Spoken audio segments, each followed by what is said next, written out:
Puspusan ang pamamahagi ng mga bagong plaka sa mga motoristang matagal nang naghihintay na magkaroon ng plaka ang kanilang motorsiklo at tricycle sa Olongapo. Ito ay upang matugunan ang matagal ng backlog sa bansa mula 2024 hanggang 2017. Ayon kay Rick Idora ng LTO Pag-asa.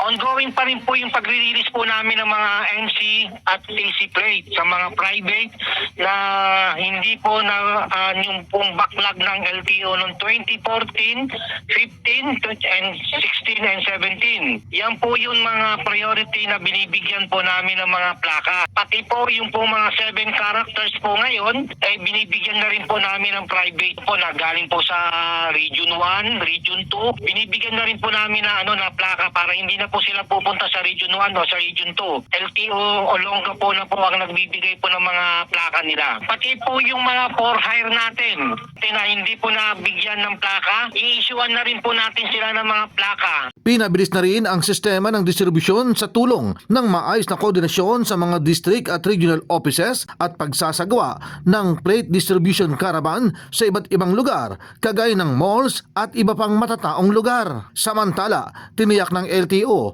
na may karagdagang monitoring para sa lahat ng motorista at mabigyan ng plaka sa itinakdang panahon. In the heart of changing lives, ako si Brigada Jeff Valdez ng 93.5 Brigada News FM Olongapo City, The Music News Authority.